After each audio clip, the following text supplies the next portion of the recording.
Live from the city that never sleeps. 17 miles from Madison Square Garden, New York City. It's America at Night with Rich Valdez. America's favorite late-night talk program, featuring interesting guests from around the world and calls from across America. And now, here is your host, Rich Valdez.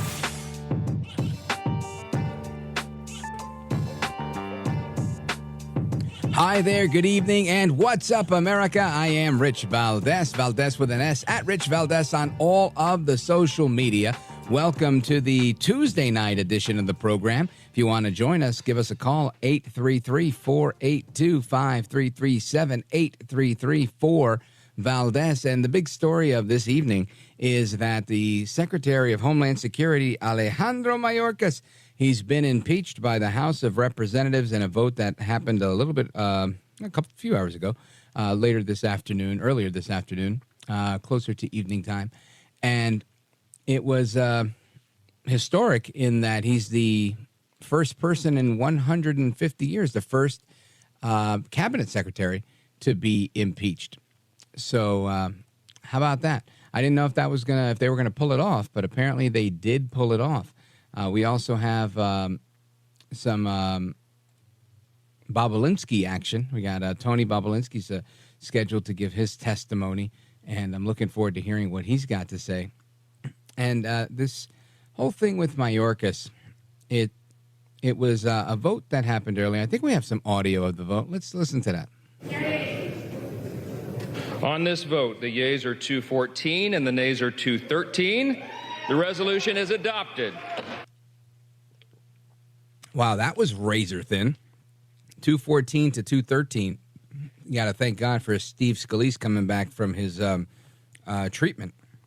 I think he was in cancer treatment and came back and was able to pull that one off. And all I could say is kudos to the House of Representatives for making this happen. Is this symbolic? Yes. Does this change the border? Does it shut the border? No.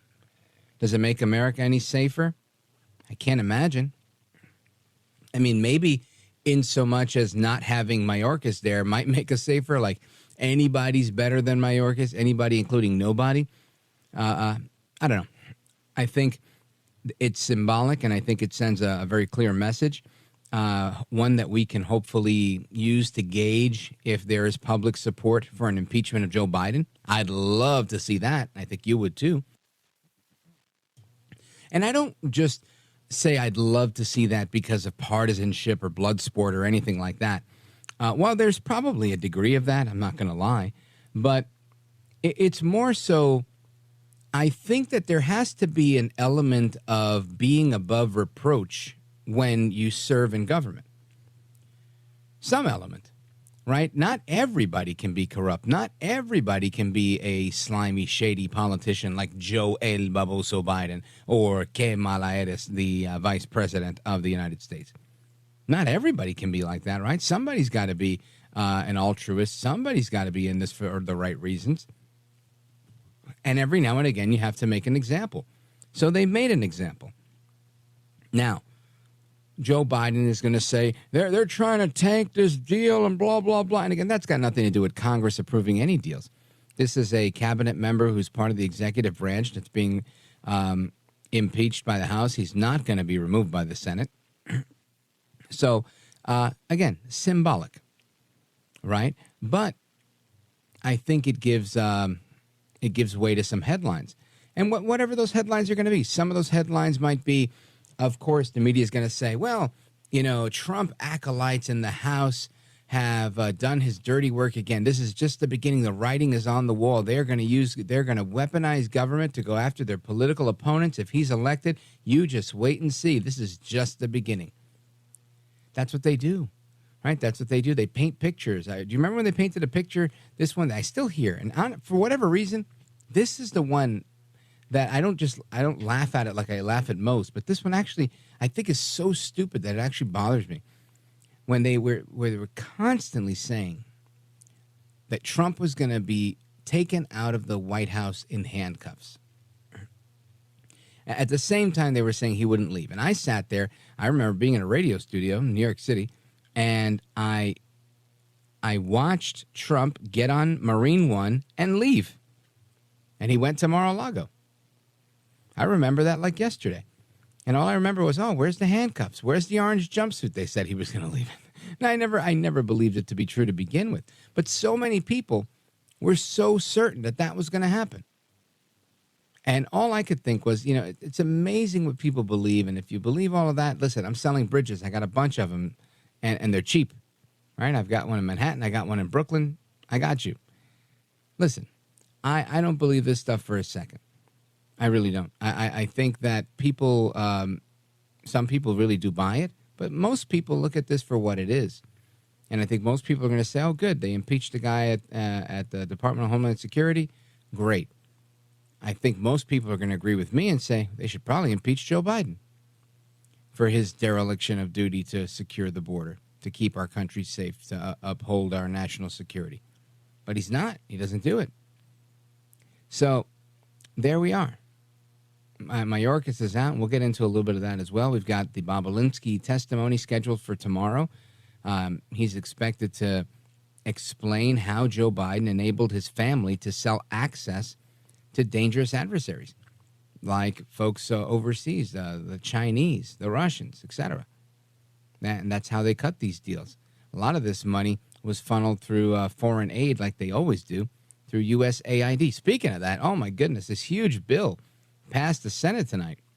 And again, I don't have much faith that it's going to survive in the House. I don't know. I hope not. It's $95 billion of money for Ukraine and for Israel and Gaza. and not a single dollar for what's going on at the border. So all I could say is it's probably a good idea for them to cut somebody in, right? Cut somebody in on it, like these representatives in the House that need to go home and answer to their constituents, and cut them in on something saying, hey, look, I know that you guys represent Texas and Arizona and other border states, and you need to come back with a win. So we're gonna send some money down there. We're gonna send some troops. We're gonna send this. We're gonna, something that's gonna appease somebody that's gonna shut the border somehow and help to secure it. But right now, it doesn't look that way. It looks like we're just doing what we do best, taking money from Americans through tax dollars, redistributing that wealth through something called foreign aid, and sending it to people like Zelensky and others, who then, I guess, backdoor it to others. Like Hunter. Comes around the back door with his bag opened up. Say, hey, I'm here with my dad's bag. All right, thanks. I think too many people understand how this scam works, and they're tired of it. Anyway, we're going to get into that. We're going to talk about a few other legal stories that are out there. What's going on with El Trompito, and will his cases halt now that the Supreme Court has decided to pick up his case, the immunity case, and, of course, the Fannie Willis, the prosecutor in Georgia. Well, she's on the fence right now. It looks like they've got her up against the ropes. She may be disqualified. She may not be. We're going to find out what happens there as well. So stick with me. We've got plenty to cover tonight. I'm here with you till 1 a.m. It's me, Rich Valdez, and our phone number is 833-482-5337, 833-4-VALDEZ.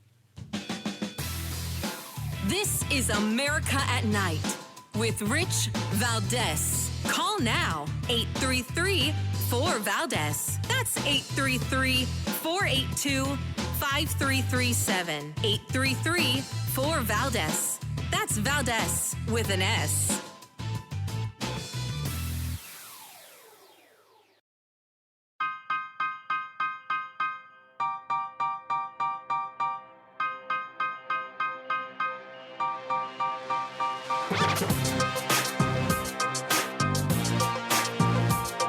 America at Night with Rich Valdez.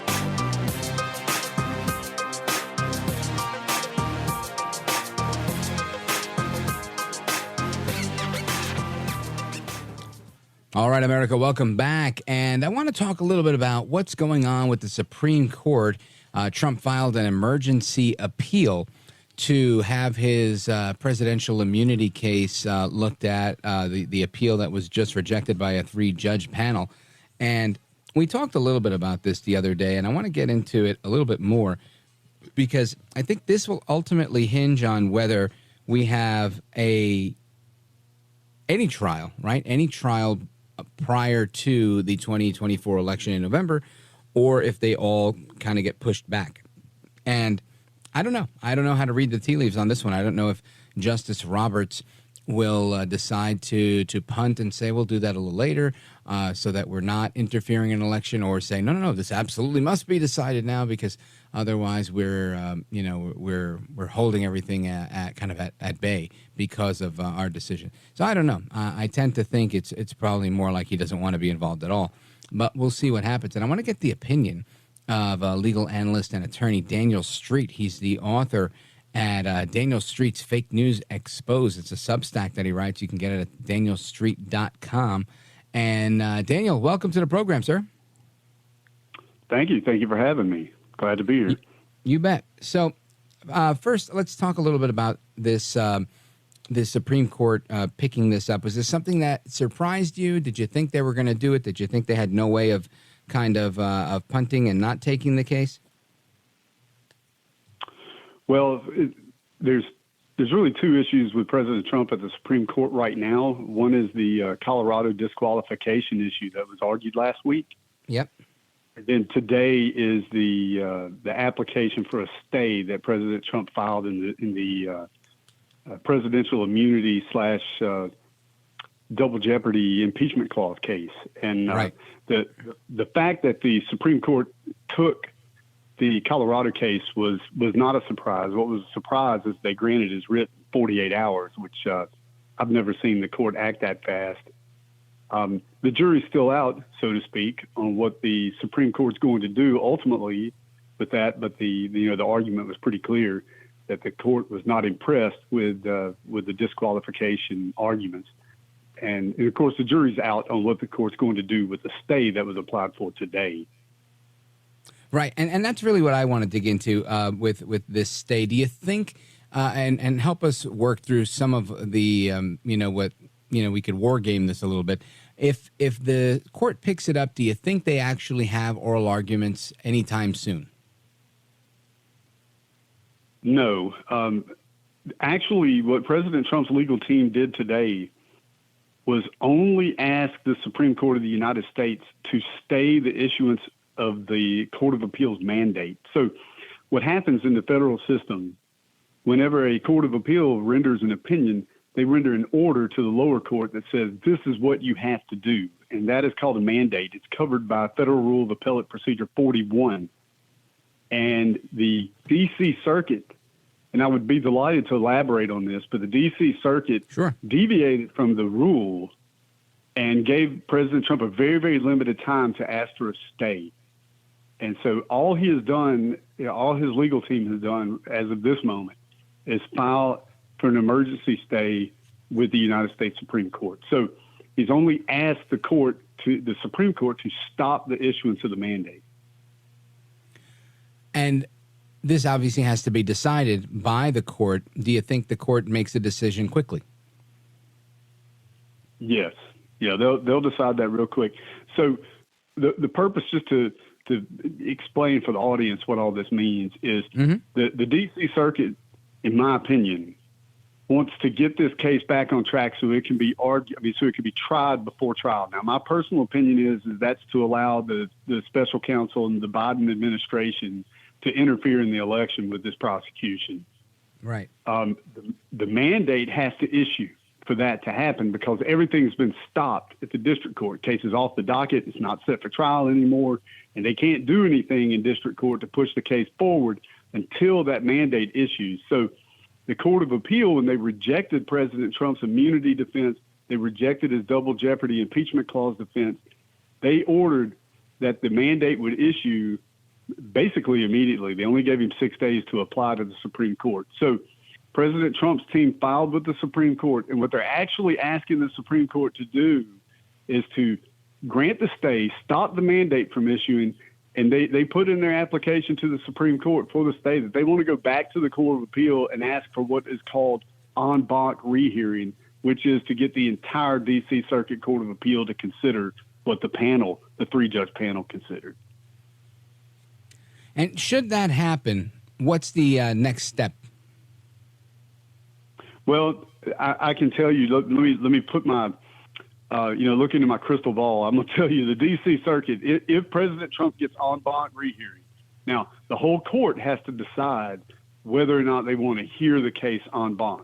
If the D.C. Circuit votes for en banc rehearing, then they're going to deny the relief requested by President Trump. In other words, they're going to wind up either affirming or just reaffirming the three-judge panel, in my opinion. That's a very liberal court.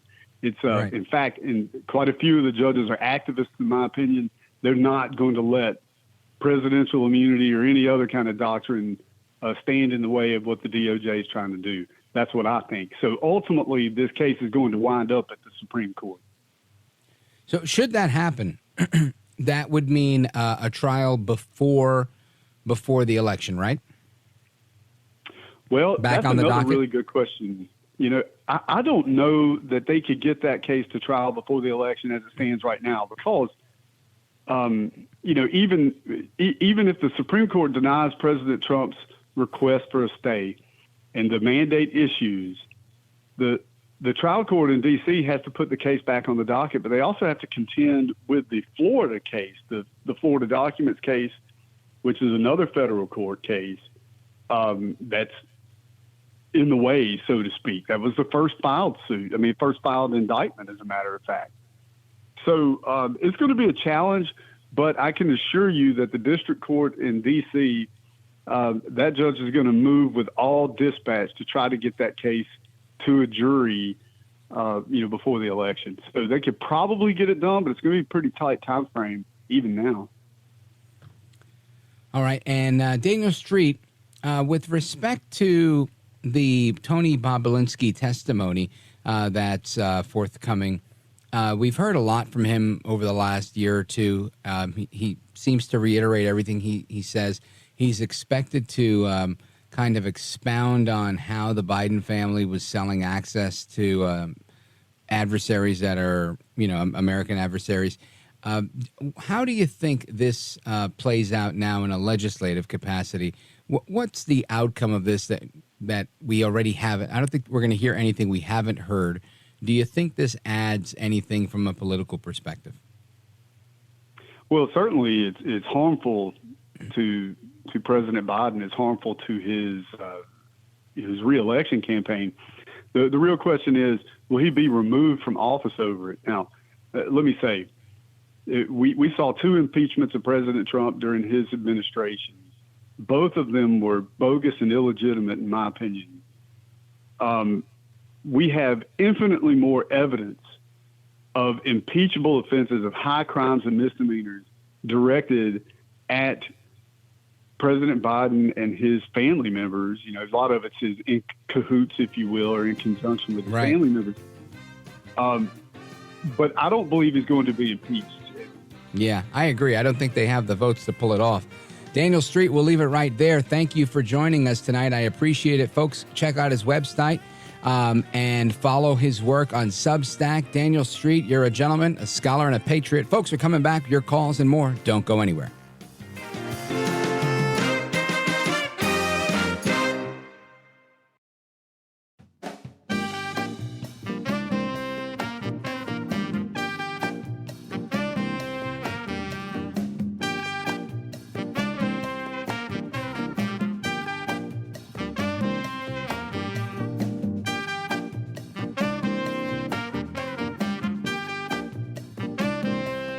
By the way, your ratings are up. Congratulations, everybody. It's always nice to check.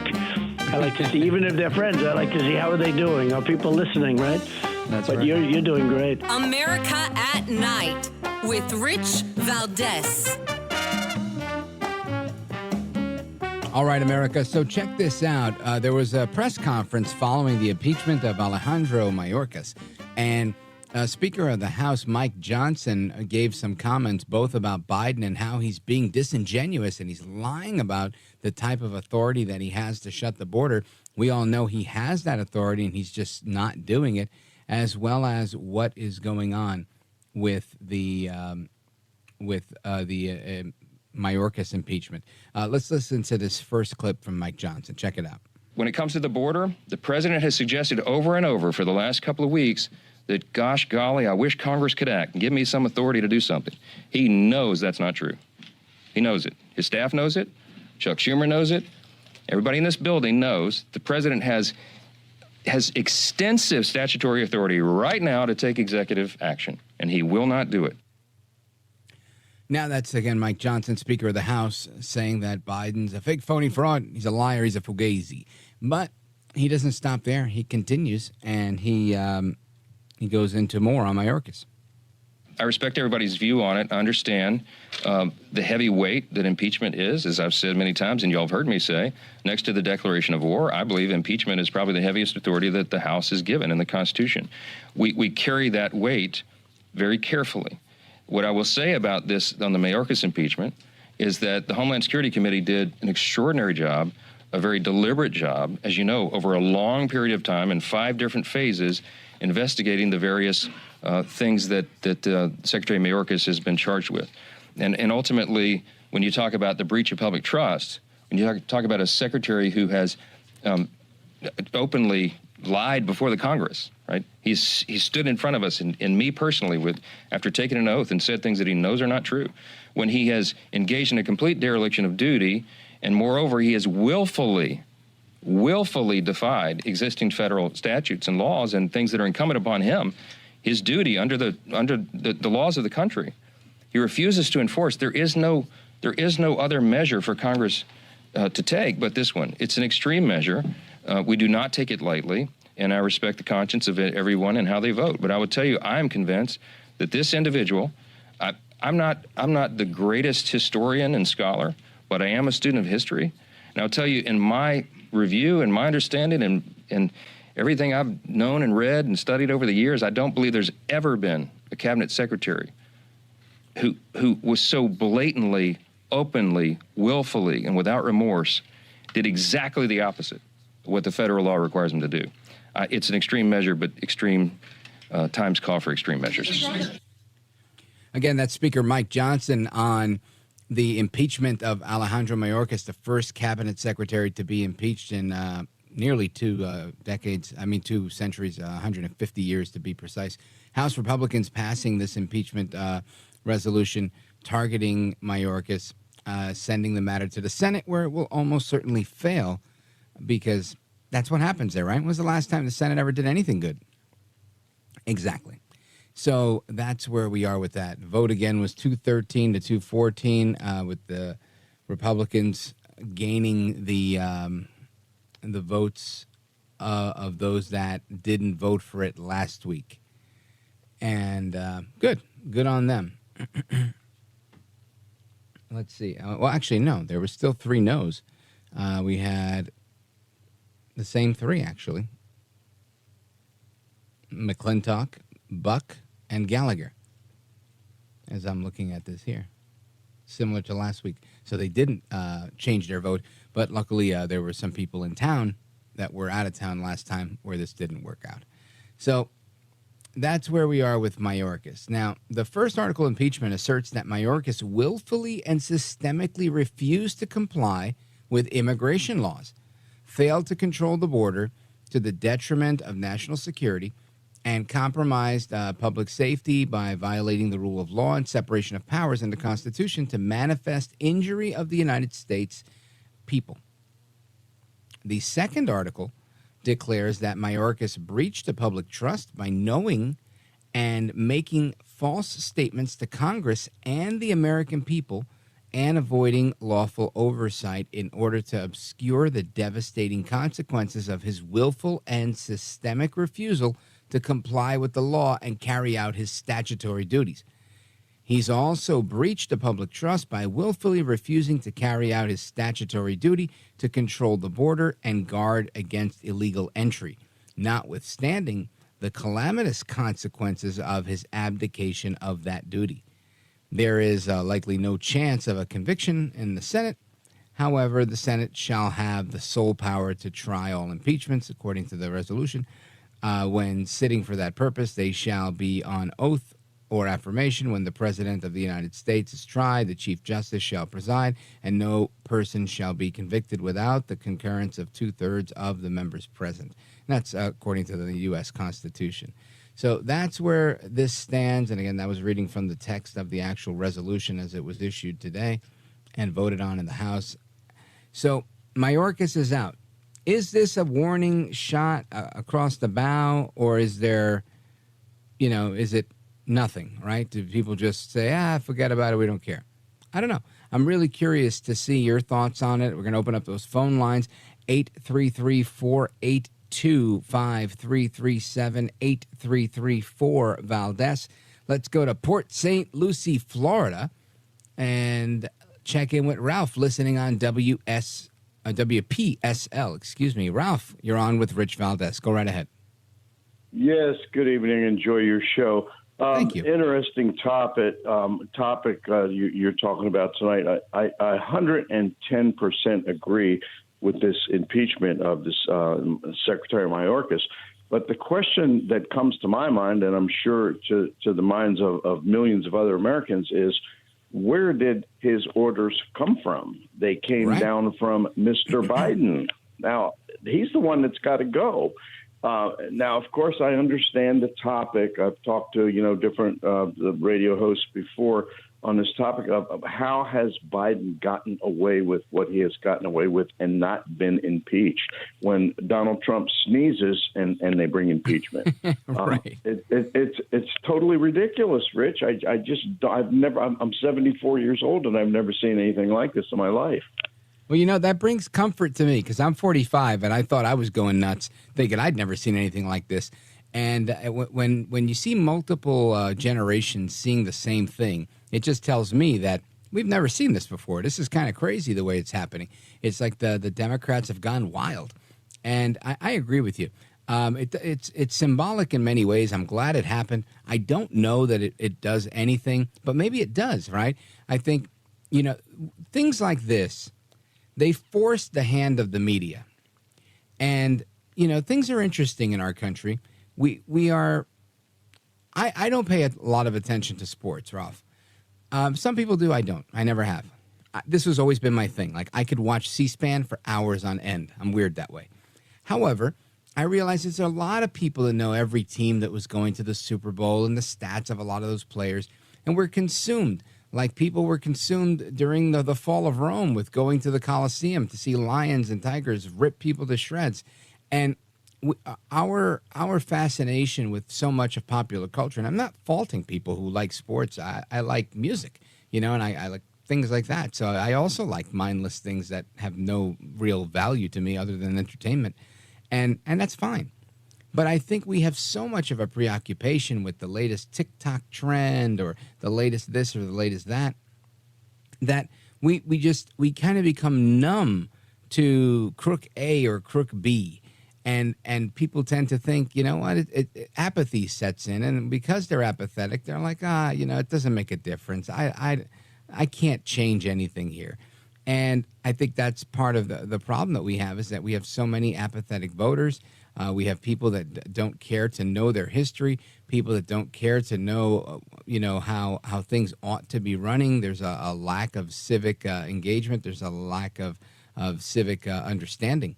And when we have all of that put together, it puts us in this place where maybe somebody looks at this and says, hey, they impeached this guy for what? What'd he do? Wow. And maybe it starts to, create an awareness because, again, I believe this kind of forces the hand of the media to cover this story, however they're going to cover it, whether it's a softball type of thing or not. I'm sure there's going to be a headline somewhere that says, Trump forces Republicans to impeach Mayorkas to continue to blame Biden for the border, some sort of a crazy headline like that. However, I think ultimately people are going to open their eyes. And honestly, the people that I see opening their eyes the most, at least on social media, when I'm scrolling through there mindlessly, are black men. they're just out there, and every day they're saying things like, you know what, these are jobs that we could have, people in our neighborhood, and they're not. They're going to people that just got here that didn't wait their time in line, that cut the line, cut the process, and are just here.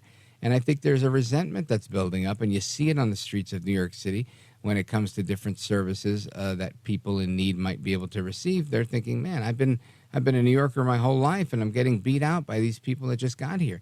And again, I'm not casting any aspersions on people that are arriving in the country seeking asylum. I'm not. I think they shouldn't come, but I'm not mad at them per se, because they were given a red carpet invitation by Joe El Baboso Biden. So I think ultimately we have him to blame, and I think your logic is correct. Where did he get his orders? He got them from Joe Biden. Joe Biden needs to answer for the same thing that Alejandro Mayorkas has answered for today, and he should also face an impeachment, in my humble opinion. Ralph, big shout out to you and everybody listening in Port St. Lucie, Florida, WPSL. Folks, the rest of your calls and more coming up straight ahead. Don't go anywhere. This is America at Night with Rich Valdez. Call now, 833-4VALDEZ. That's 833-482-5337. 833-4VALDEZ. That's Valdez with an S.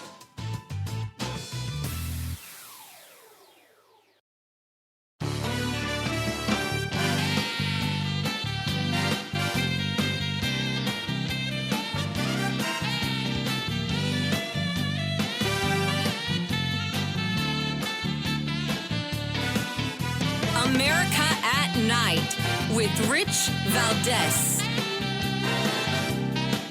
All right, America, welcome back. We continue our discussion on Alejandro Mayorkas being impeached, the first cabinet secretary to be impeached in 150 years.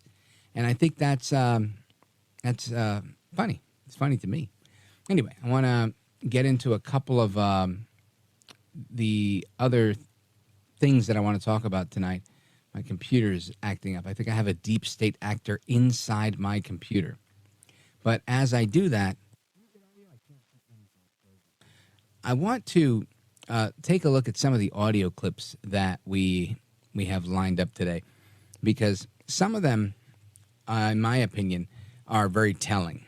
Like, for example, there's this, the media, right? Apart from what's going on with Mayorkas, apart from what's going on with the border, you've got the media trying to defend Biden after the special counsel. Again, this is a special counsel appointed by him.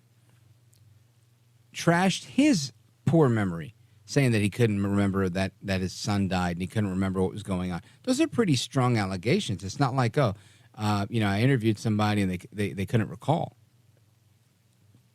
What the special counsel said was that his memory didn't work, right? That he couldn't remember that his own son was dead. That's a huge deal, right? That's something that, again, I don't know if I find the right words to explain this stuff when I explain it, but all I could say is if you've been through stuff like I have, and I know so many have, this isn't unique to me, having a loved one that gets Alzheimer's or dementia. But I remember staring at my dad on many occasions, saying, "Dad, you're right. What's going on?" And he would say, "Get out of my house, get out of my house." And there were times where he was arguing with me and calling me to help him. And he was like, "Wait till my son Richard gets here." And it was just funny to me. I was like, "I am your son." And he was like, "Oh, you can't even hold a candle to my son." And then he would insult me. It was the funniest thing. But and they do make for fun memories, but they were frustrating in the moment. And my point is, this is a painful thing to watch. Somebody that was once a very strong, very with it man, and I just think we're watching that happen on the world stage in the White House with Joe El Baboso Biden, and I can't help but think that this is wrong. Like, those that are allowing this to happen, they're wrong, and we shouldn't allow ourselves to participate in a system or a scenario where we think it's okay to allow an old person to suffer like that. It's okay to abuse this old man so that he can be president and, act on the whims of those that are able to convince him or that he's able to understand, right? Because, I know in my dad's situation, there were only like 3 people that he trusted. Everybody else, whether it was by their face or their voice, he didn't know any of our names most of the time. He just knew these were nice people. There were times I'd come and he'd smile and he'd be nice to me. And I'd go, oh, hey, you remember me today? And he'd go, yeah, you're the guy that works here. And the guy that works here. So all I could say is this is a very tough scenario for a lot of people. And it's unfortunate that we see it happening in real time. And listen, I remember watching this as a kid as Reagan began to deteriorate. I remember seeing that. And he would joke about it and go, yeah, but I forget.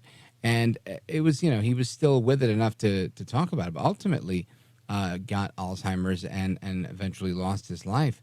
And it went that way for him as well. And again, another great president. So when we come back, I want you to hear some clips.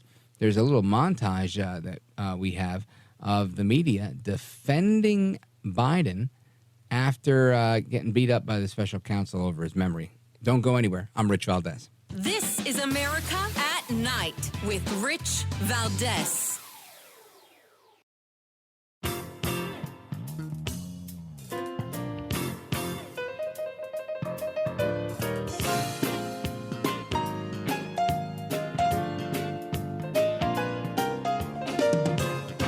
This is America at Night with Rich Valdez. Breaking news out of the DOJ. Special Counsel Robert Hur has released his report on President Biden and his handling of classified documents, concluding the president will not face criminal charges, neither now or in the future. There is a history of presidents taking home classified material. Whether or not President Biden was in office or out of office, there are not enough facts here to support a prosecution. It is not the same legally what Biden did compared to what Trump did. They're not even in the same universe. There are important differences between the Trump investigation and this one. Distinguishing the Biden case from the much more egregious Trump case. These two cases are very, very different. This is not the same as what Donald Trump is accused of doing. Mr. Biden conducted himself admirably, I think. The president does take matters of classified documents very, very seriously. This was a well-intentioned person. He was busy during that long-standing, ongoing international crisis. I'm reading directly from our top lines. He said President Biden portrayed himself as an elderly man with a poor memory. The special prosecutor could have written the same report without using these words: elderly man with a poor memory. What is the word elderly doing there? He's someone who often has gone down verbal cul-de-sacs and meandered into another story. That's part of who he is. That's his brand for the past 50 years. The swagger does kind of combat the age. The use of adjectives and adverbs that are not the province of the Department of Justice. He's got quick, fast, snappy, defensive replies. And poor memory, what is the test of that? Moments after defending his memory, the president mistakenly referred to the president of Egypt as the president of Mexico. He did later get it right. Yeah. Who among us hasn't screwed up those two countries? Who among us hasn't confused Egypt and Mexico? Shoot, I do that every day. It's funny to watch this. It's comical. All I could think of, could you imagine, right? People say that I'm favorable to Trump and others, but come on. Have you ever seen anything like this? Imagine if they were the media got together to collectively cover for Trump like that. No, because, come on. Even talk radio doesn't do that for Trump. There's a bunch of talk radio out there that's tough on Trump. Man, let me tell you, Biden's got it good, better than anybody I've seen have it in a long time. Folks, we're coming right back with hour number 2. Stick around. We're going to continue our discussions on all the hot stuff that's going on today, as well as, well, you're going to have to stay tuned to find out. I am Rich Valdez. Don't go anywhere. It's America at Night with me, Rich Valdez. We're coming right back.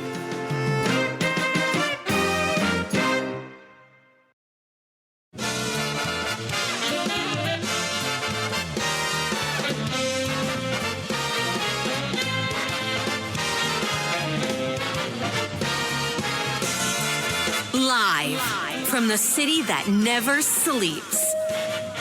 17 miles from Madison Square Garden, New York City. It's America at Night with Rich Valdez, America's favorite late-night talk program, featuring interesting guests from around the world and calls from across America.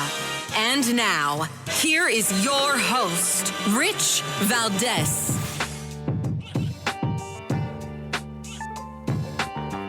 Hi there, good evening, and what's up, America? I am Rich Valdez, Valdez with an S, your liberty-loving Latino amigo. Happy to be here with you this Tuesday night. If you want to join our late-night national town hall conversation, give us a call, 833-482-5337, 833-4-Valdez. And Alejandro Mayorkas was impeached today for his failure to do his job to protect our country, to secure our border, to allow the cartels to just do what they want to do and run amok inside of our country, sending whoever they want, sending whatever they want. And it brings attention to other things that have happened, right, in the world. There's a plenty of things that have happened, right? We got cartels that are now, getting involved in just everything. I'm reading here, Mexican cartel reportedly floods Montana with fentanyl and meth, and doing it by targeting Native Americans. How about that? We've got the cartels kind of glamorized, where there's a Netflix special now about Griselda Blanco. And the 1980s film Scarface, this was also about Griselda Blanco, who was a Colombian cartel person who ran Miami. And just fascinating to see how many shows there are. There's a show called Queen Pins that's about her. There's another one, The Real Griselda, that's by her son, Michael, who has a different show called Cartel Crew. I mean, it's just, the cartel lifestyle has been glamorized all over, and they continue to abound with what they're doing. Not the least of which was a story that I saw in USA Today just recently, where the cartel stormed a television station in Ecuador. Armed men just blasted in during a broadcast. And I thought to myself, my goodness, being in radio, that's always a thing that you keep in the back of your mind, especially on a day like today. It's World Radio Day, by the way. We'll talk about that later and the significance of World Radio Day. But this is a very interesting time. And I wanted to bring in somebody that I know understands this stuff really, really well. He's been on the program before, and I'm glad he's made the time to stay up late and come back with us. Derek Maltz, he's former director of DEA Special Operations, and his website, border911.com. Derek Maltz, welcome back. Rich, thank you for having me. I appreciate it. My pleasure. I know that you're out there beating the drum for stuff that you've been working on for a lifetime. And first, let me get your reaction to what you've seen happen today on Capitol Hill, the impeachment of Alejandro Mayorkas, the Secretary of Homeland Security. Well, I testified at one of the hearings about the amazing, overwhelming fentanyl poisoning crisis in America, where we're losing about 9,000 Americans a month from drugs. And it was disgusting to me that he would lie to the American public and actually tell the public that they have operational control of the border. All you have to do is watch the videos, Rich, and you could see between the trains, between people running into the country, just lining up to get in here. But what we don't see on those videos is all the gotaways, the 2 million almost gotaways that are in this country, the unknown people that are here. We call them ghost criminals. As the police commissioner in New York said, I believe it was today or yesterday, with these Venezuelan gangs that are all over New York, the ghost criminals. Nobody knows who they are, Rich. It's crazy. And crazy, yeah. Let me tell you, I was in Medellin, Colombia, probably about a month ago. And it was interesting. And talking to the cab drivers and learning about the area, they were telling me the most dangerous people you can find are the ones that come from Venezuela, because they've been starving for a long time and they've been under communist rule. So lawlessness kind of abounds. There's a lot of good people there, but lamentably, there's also a lot of bad hombres, as Trump would say. And it seems like they're making their way to the city, Derek Maltz. Absolutely. That's why we're seeing the increase in these, Venezuelan experienced gang members that are running around, grabbing pocketbooks, grabbing cell phones, dragging the 52-year-old lady in New York City on the ground from the moped. crazy. They used to this extortions, kidnappings, robberies, drug trafficking. They grew up, like you said, very organized in Venezuela. They've been doing it for a long time. Now they're coming here because they're exploiting the weaknesses and the vulnerabilities. And the sad part, Rich, is that they know if they get caught, they'll get out because there's no punishment. There's no accountability in America. We're losing the rule of law. I agree with you 100%, Derek Maltz. It seems like we're losing our grasp on things. Fentanyl doesn't seem to be getting any better. It seems to be getting worse. With now more inland states like Montana being targeted for more and more drug trafficking. I don't know where this ends, but you have a better purview than me. What do you think the end game here, or is there an end game? Is it just total and complete infiltration of our society with fentanyl? Well, number one, it's worse than just fentanyl because, remember, these chemicals are coming out of labs in China. Now the nitazene family, the isonitazene, metonidazine, protonidazine, these are more powerful synthetic opioids. Of course, you have the xylazine, the horse tranquilizer that's rotting people in the streets of America. Every state is impacted by xylazine. This is coming out of Chinese labs. And on top of that, Rich, we have China, nationals from China coming in, military-age men at record levels, coming into our country and setting up marijuana grow operations that no one's connecting these dots. But to answer your question, you have to shut down the cartel's ability to produce the poison in these labs. The only way to do that now is using U.S. assets, military, authorities to use drones, hopefully work with the Mexican government. But they don't seem too interested in stopping the massive poisonings of our kids. And we can't rely on soft on crime and corrupt leaders in Mexico to save our future generation. So unless we get tough on the cartels and unless we hold people accountable, then this is never going to end. And, Richard, just to bring up something, I don't know if you're aware of this, but the president of El Salvador is putting together this unbelievable, tough on crime deterrent punishment by putting these MS-13 savages in cells, like 100 in one cell. And that's why a lot of, MS-13 is fleeing El Salvador because they don't want to go to jail. They come to America and they run around the streets of New York or in Chicago, wherever, L.A. They're not going to be punished. So This is the big thing that we're learning about with this president. And he was just reelected, by the way. Yeah, Nayib Bukele. Yeah, Bukele. Yeah, exactly. Yeah, people say, I saw people on the left saying, El Salvador has elected a new dictator. Yet you speak to people from El Salvador and they think this guy's the second coming. They're like, he's cleaned it up. There's no more crime. He's a god. He's great. Now. Yeah, I agree. 100%. People love this guy. I think that's kind of what we need here. Absolutely. I mean, look, the American people, do you want evil or do you want good? That's what you're voting for in November. It's good versus evil. It's nothing else. So forget about if you're a Republican or Democrat. Do you want your kids to grow up in this country? Do you want to be able to go and afford food? Do you want to be safe and secure? That's what you're voting for in November. I'm sorry. It's really sad to see, what's going on in the city of New York. I was just in there last week, and I can't believe what's happening in my home city. It's, disgusting. Yeah. And then the mayor, he comes out saying, he made a statement again today, this is a national problem. We need a national solution. Okay, but then why do you have these sanctuary cities and broadcast to the world? They can come to New York, they can get free housing, they can get their, the ATM cards, whatever they're called, the prepaid cards, and we're paying for it as taxpayers. Mm-hmm. It's really overwhelming. Folks, we're on with Derek Maltz, former director of DEA Special Operations. Stick with us. We're coming right back to discuss what's going on with Mexican cartels, the violence in Ecuador, what's happening in New York City, and so much more. Don't go anywhere. This is America at Night with Rich Valdez. Call now, 833-4VALDEZ. That's 833-482-5337. 833-4VALDEZ. That's Valdez with an S.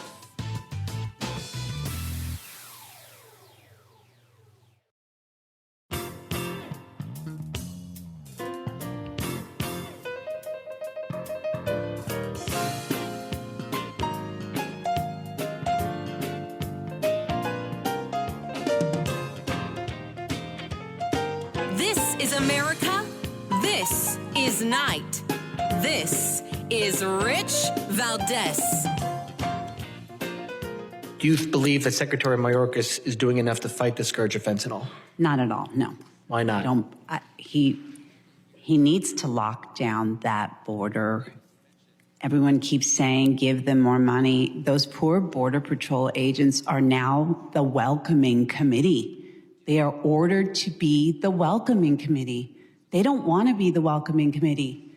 They're told to do that by Mayorkas, by this administration. Just like the young lady next to you had said, it's either Mayorkas or the Biden administration. Somebody is telling the poor Border Patrol to not do their job. No matter how much money you give them, they're still not going to be allowed to do that.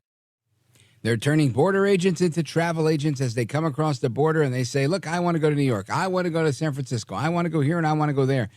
This is an utter shame. Of course, that is the voice you were listening to of Josephine Dunn. She's the mom of a child who was lost to a fentanyl poisoning overdose situation. And the representative doing the questioning was Andrew Garbarino from New York. Our guest, Derek Maltz, former director of special operations at the DEA. And Derek Maltz, tell us your thoughts. With Mayorkas out, do you think this I guess falls on the next undersecretary under him, deputy? What happens? Do we see any improvement, or is this all for show? Well, number one, it has to get passed through the Senate, which will never happen, number one. Number two, the directive is coming from the top. Joe Biden said he wants, open border policies, right? That's what he said before he was elected. And on day one, he reversed all of Trump's policies that were working very well. We had a record low amount of, encounters at the border. We had great policies implemented by President Trump regarding stay in Mexico. You want to file an asylum claim? Stay in Mexico. If you get into America and you're caught illegally, you're going to be locked up and you're going to be held until your claim is reviewed by immigration judge. That caused people to stay home. They didn't come. Once this president got in, he opened up the border. He offered to the world freebies. You come in, you have babies, we give you money, you get health care, you go to school, you displace American kids. So this is a recipe for disaster. This is what's been going on. President Biden's legacy right now is over 300,000 dead Americans from drugs, mostly from fentanyl, coming right across the border from dirty, filthy labs in Mexico. And the Chinese have partnered up with the Mexican cartels. They're doing all the money laundering in America right now. They're still, sending mass amounts of chemicals from their labs in China. And we're not even talking about this. The kids aren't getting educated in schools. The Department of Education is failing. CDC is a total disaster. We can't even tell America how many fentanyl poisonings there are. We don't even have accurate and timely stats. I work with thousands of families around America. They're disgusted at the lack of attention. That's why they're out there working every day with nonprofits, setting up education at schools, going on TV, going to Congress. It's really sad. They're rallying. They're uniting as best they can, but they're all trying to save other Americans. They can't bring back their kids, but they want to help others. And the government isn't doing the job. I agree with you, Derek Maltz. And again, do you think, my thinking is this, if you've been impeached, you're now somewhat ineffective politically, so you step aside. Do you think Mayorkas steps aside and Biden thinks this guy's too hot right now, let's get him out of the picture? Or do they double down and say, screw you, he's staying? I don't think he'll go anywhere. He's very arrogant, according to my friends and my sources that work closely with him. And I just don't think it will happen. I think it's like, just a statement that was made and spent a lot of hours, a lot of time. But obviously the guy is evil because he's lying to the public. When you're a public servant, his priority is keeping Americans safe. And the opposite has happened. We have record amounts of fentanyl deaths in America. We have historic human trafficking and sex trafficking, these little kids. We have record levels of migrants dying. They lie and say this is a more humane way. Meanwhile, these little girls are taking birth control on the journey because they know they're going to get raped multiple times. It's outrageous. It's disgusting. And I don't know how anybody can accept it. Anybody that voted for this, that can accept it, they're not informed. They're misinformed, uninformed.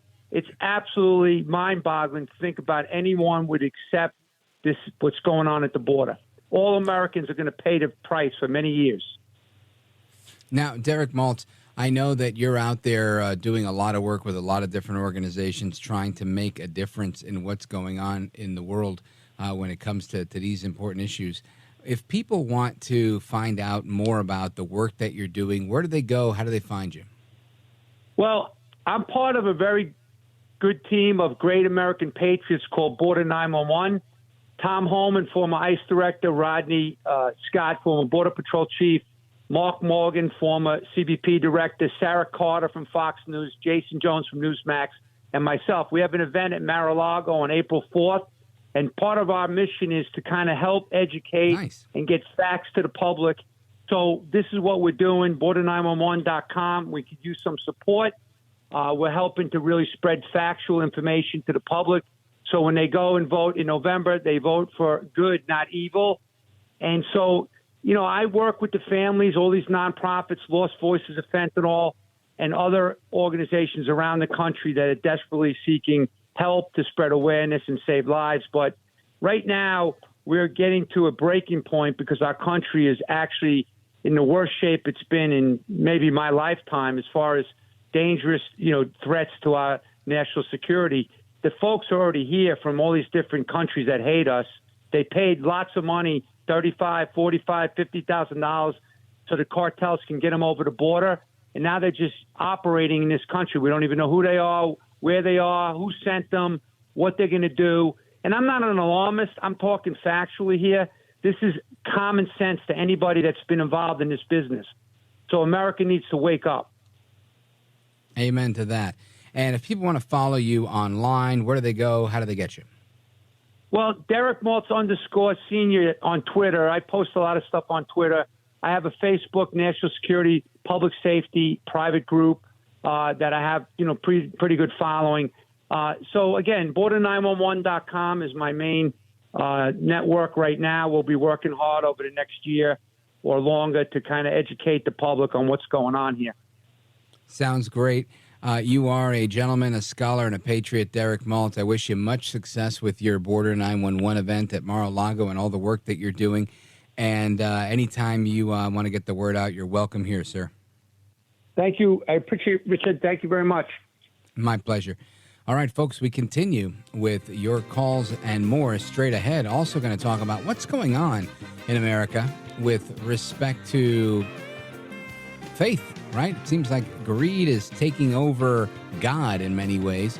I want to talk about that and a lot more on how we win the culture wars with Jay Richards coming up.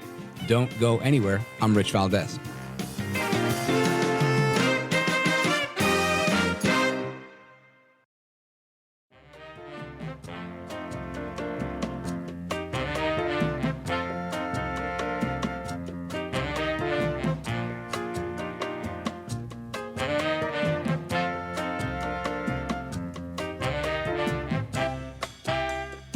America at Night with Rich Valdez. All right, America, welcome back. And Democrats have taken the former seat held by Republican George Santos. So that's no longer in Republican control, the seat in the 3rd congressional seat, is I believe the number. Anyway, we continue with our conversation. And I want to talk a little bit about how Americans that are reasonable, Americans that have faith in this country and in what they believe can actually win the culture wars. And we see so much of what's going on. The country clearly has Judeo-Christian roots, and those traditions are under attack, right? The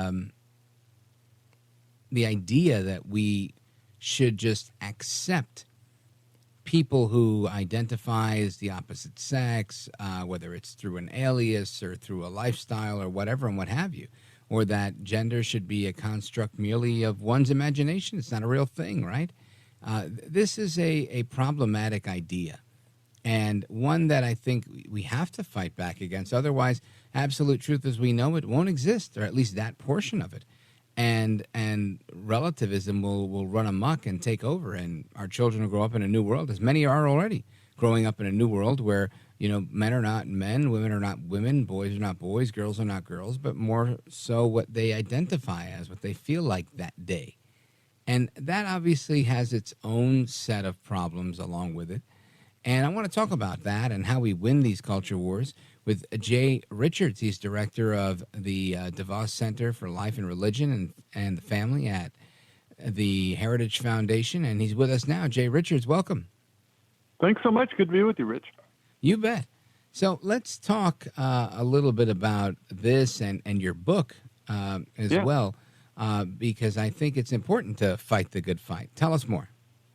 Absolutely. I mean, this book out actually today. So thanks for having me on launch day. It's the result of I moved from Catholic University here in Washington, D.C., where I live, a few years ago, to come to the Heritage Foundation, honestly, to fight gender ideology. This idea you just mentioned that, kids might be born in the wrong bodies, that if you identify as a woman, even if you're really a man, that somehow makes you a woman. But this is the craziest idea that's ever been known to man, and it's going to destroy our civilization. So I honestly wanted to fight it. But I've been involved in politics and culture war battles for a long time. I've been involved in the pro-life movement. I spent years arguing against communism and socialism and for a market economy, defending marriage. And they all sort of look the same. But this fight that we're in now against woke ideology and against gender ideology, things are really different. And that's what I discovered. What I discovered is that, if you'd been involved in, say, the battle over marriage in 2015, you're looking around at the people that are on your side. They look kind of like the Heritage Foundation internship pool. It's a bunch of social conservatives.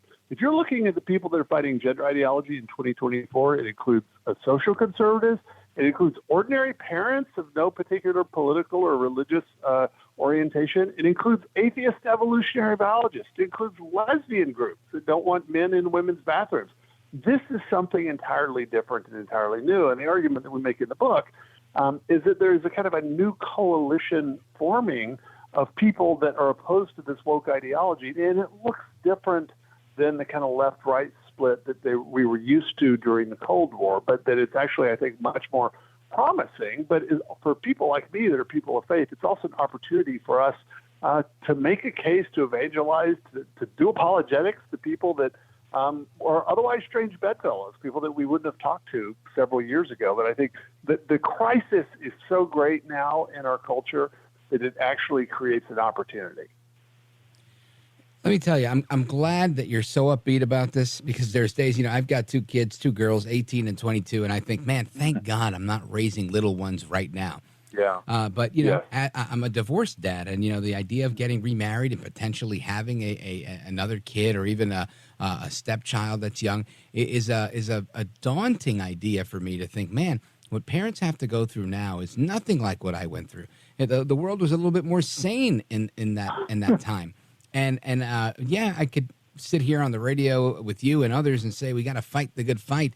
But how do we fight this good fight, Jay Richards? The subtitle of the book is how an alliance of faith and reason can win the culture war. And as you mentioned, I mean, the United States, first of all, obviously we don't have a confessional state. It's not an officially Christian country. But the public culture, if you look at the sort of foundations of this country, the kind of broadly Judeo-Christian culture that had a particular moral consensus, even the founders who are not especially religious believe there was a natural moral law that was knowable by reason.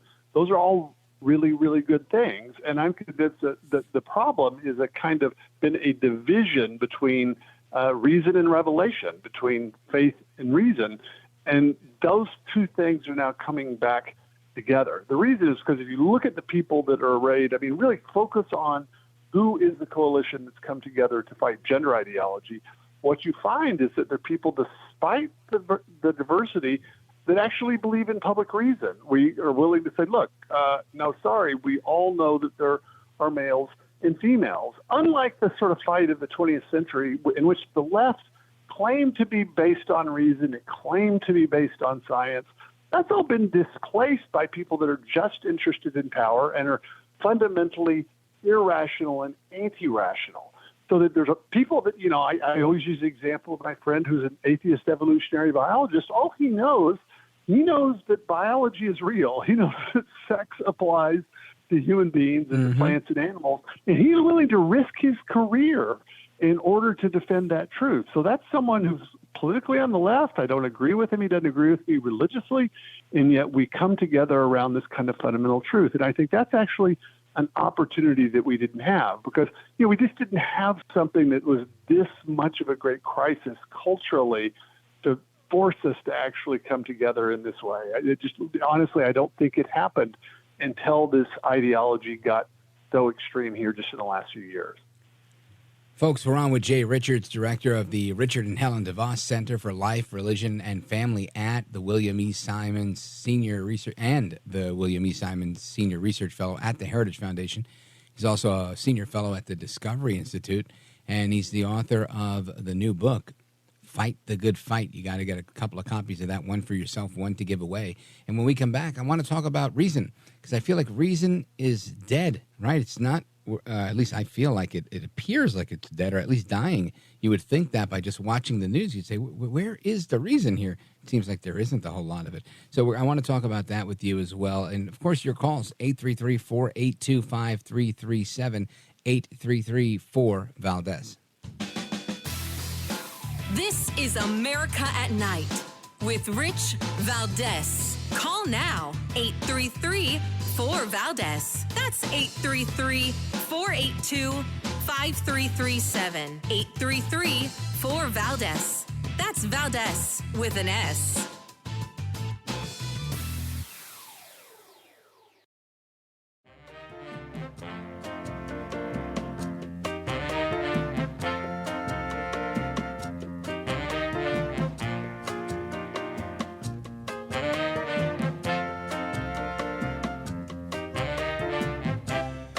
I'm so glad to be on your show, Rich. It's just an amazing broadcast that I hope the rest of America listens to every day. America at Night with Rich Valdez. All right, America, welcome back. And there's some audio that I've played in the past, but I want our guest to hear it as he's been engaging in the culture wars and taking on the LGBTQ thrust to indoctrinate children and redefine things as we know them. And there was a clip a while back, Jay Richards, of somebody making so many inflammatory statements that it was hard to keep up. But I want you to listen to this short clip. Y'all really want to try to say there aren't trans kids? Let me tell you what there aren't. There aren't cis kids. Okay, you telling your child, oh, you're a boy, you're a girl. This is a child. This is a free spirit that has not learned any of that bullshit until you force it on them.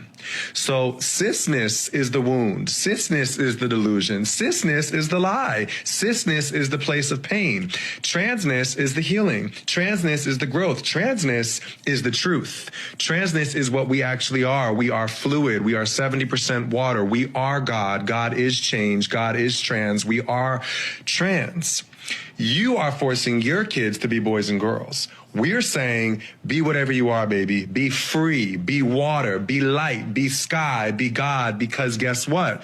That's what we actually are. What we actually are is trans, is change, is love. We're not the ones doing the forcing. And see God chiming just on time. So there you have it. This is an activist, LGBTQ activist on TikTok, saying that God is trans and cisness is the wound, cisness is the disease. I see this as a manipulation of psychology, a manipulation of his the way he views the world and of Christianity overall.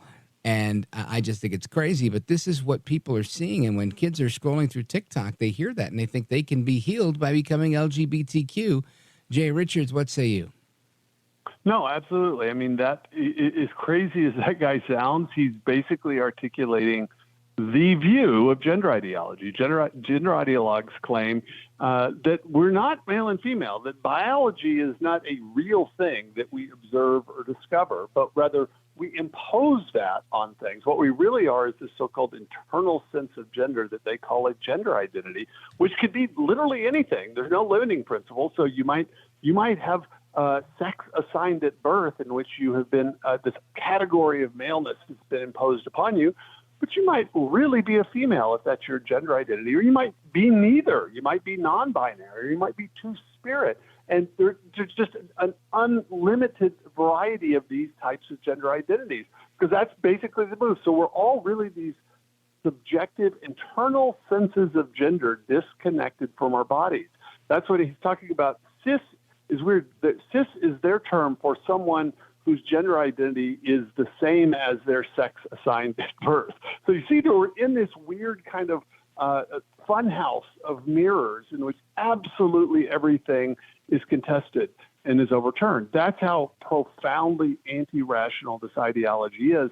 Most people don't actually quite realize that. They just think, okay, there's a few people who are very distressed about their sex bodies, and so we should be compassionate and help them. And if they say this boy says he's a girl, let's just pretend he's a girl. That's what people imagine this is about. That's not what this is about. They're having their compassion weaponized against them. What this is actually about is decentering and destabilizing the categories of reality. That's what queer theory literally is. To queer concepts or to queer categories is to just destabilize the categories by which we make sense of reality. That's what we're dealing with. We're not dealing with disagreements over, okay, what's the marginal income tax rate or something that mundane.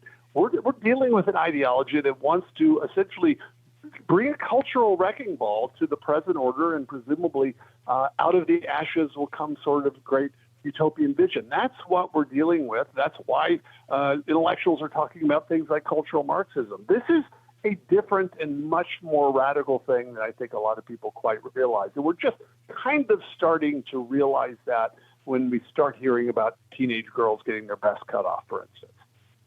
I'm with you, Jay Richards. I think this is way bigger than anybody having their own freedom to choose things. And the last point you made, teenage girls, removing their breasts, double mastectomies, hormones, puberty blockers, etc. This is a really big problem. I've talked to a number of people on this program who've regretted this process. And it's a very scary proposition from how I see it. I think it's. I don't want to use the word crazy because I don't want to sound judgmental. I'm fearful that people end up in this place because of an emotional issue, a mental issue, whatever the issue is, and therefore make it normal or normalize it so that more people can feel compassion towards it and be drawn to it. And I think that's what we see on a regular basis. And it takes a degree of couth, I think, to be able to refute this type of thing without coming across as I disagree with it because I don't like it, or I disagree with it because I think it's not godly, where people, I think, automatically dismiss you out of hand as a right-wing religious zealot and whatnot. But I think overall, just from a secular perspective, this is dangerous to society. This is dangerous for people that want to procreate and be healthy. This is just a danger to reason and logic and life as we've known it, or do you think I'm overreacting?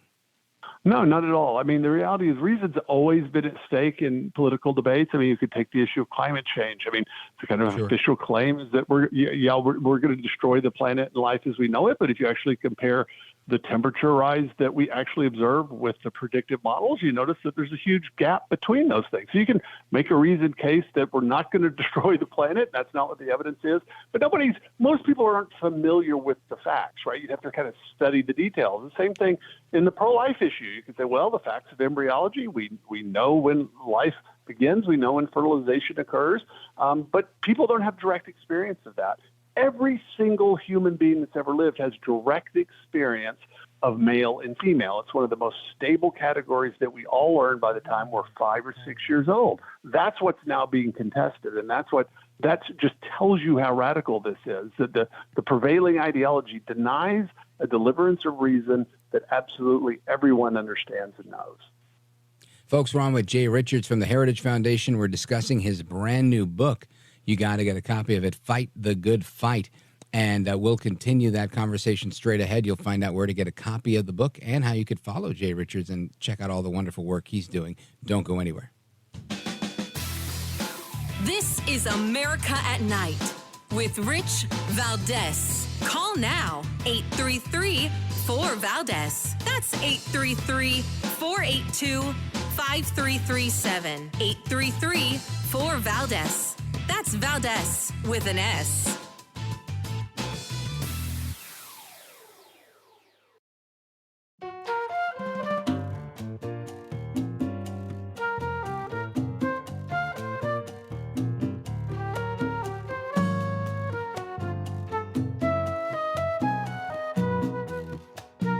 This is America at Night with Rich Valdez. Call now, 833-4VALDEZ. That's 833-482-5337. 833-4VALDEZ. That's Valdez with an S. All right, America, welcome back, amigos. And we're on with Jay Richards from the Heritage Foundation. He's got a brand new book. You got to get this book, Fight the Good Fight.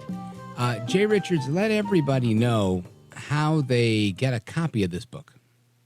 Absolutely. I mean, absolutely where you can get a book, Amazon.com, but you can also order it directly from the publisher at Regnery.com. And it's out just today. So at the moment, it's available in hardcover, in Kindle, and also an audiobook. And if people want to check out the work that you're doing, how do they find you? How do they follow you? Check out the Heritage Foundation website, actually. It's heritage.org. And if people want to follow me on X, formerly Twitter, I'm at Dr. J. Richards. So DR, then my name, J. Richards.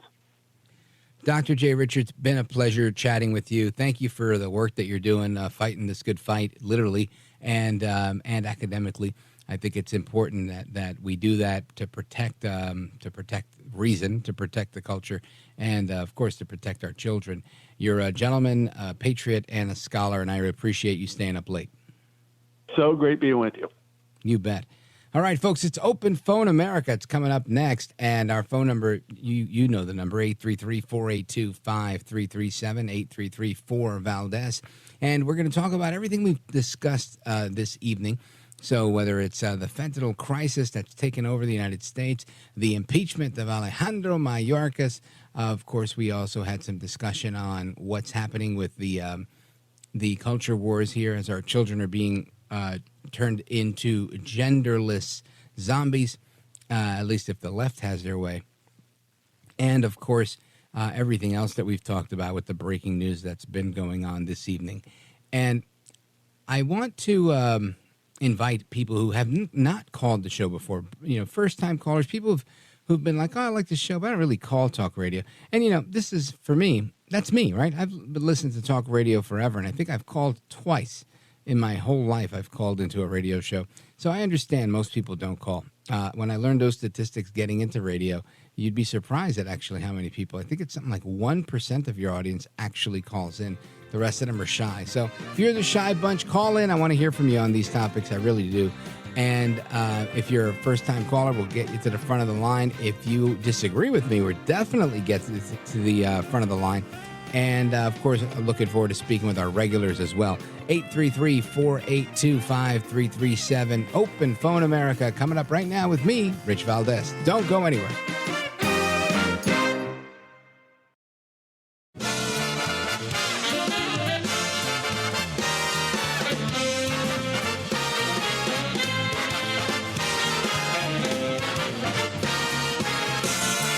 Live from the city that never sleeps. 17 miles from Madison Square Garden, New York City. It's America at Night with Rich Valdez, America's favorite late-night talk program, featuring interesting guests from around the world and calls from across America. And now, here is your host, Rich Valdez. Hi there, good evening, and what's up, America? I am Rich Valdez, Valdez with an S, at Rich Valdez on all of the social media, your liberty-loving Latino amigo, Happy to be here with you till 1 a.m. If you want to join our late night national town hall conversation, give us a call. 833-482-5337, 833-4-VALDEZ. And a number of things are going on tonight. Of course, there was a car that crashed into a hospital emergency room in Austin, Texas. The story's still developing. I think there's one dead as of now, with at least 11 or dozen injured. And it's an interesting thing. I mean, today's World Radio Day. It's also Fat Tuesday. It's Mardi Gras. And we've got that story. We've got a couple of other stories that are out there. We have the DHS Secretary Alejandro Mayorkas being impeached today with a vote of 214 to 213, with the Republicans in the House carrying that victory of an impeachment of Alejandro Mayorkas. Of course, he'd have to be removed by the Senate. My gut, I don't know why, it tells me that he might just leave in disgrace. The other part of my gut, I got a pretty big gut, is saying that he's just going to, hunker down and be like, people forget, don't worry about it. So we'll see how that actually plays out. But I want to get your reactions to that and so much more. We're going to talk about a bunch of different things. We talked about the culture wars tonight, how children across America are being taught that they can be healed if they have any type of wound, and that the healing comes by way of being transgender.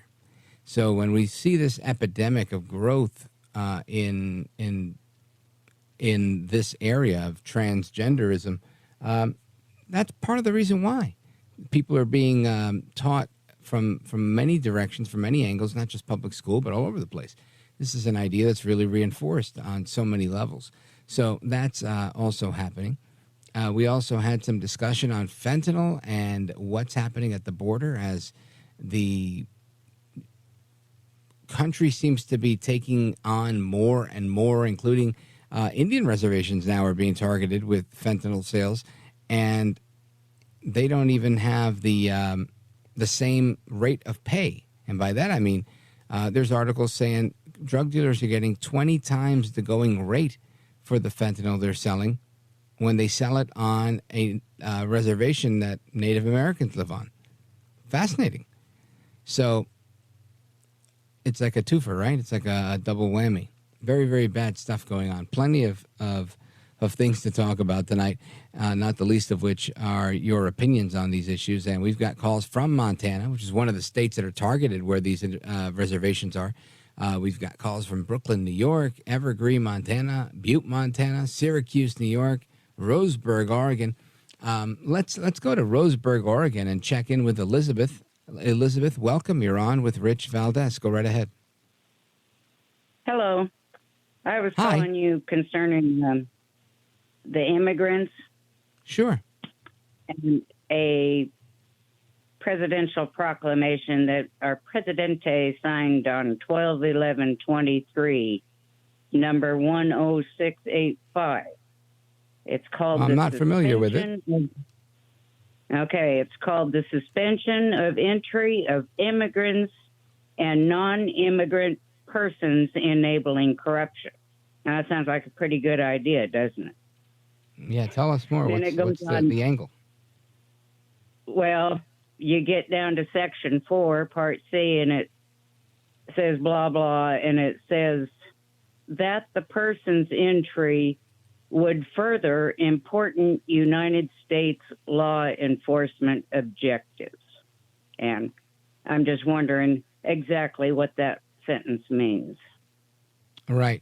I don't have it in front of me, but it appears to me that this is yet one of many executive actions that Biden has taken to further weaken what's happening at the border, to give him more control, to allow more to happen.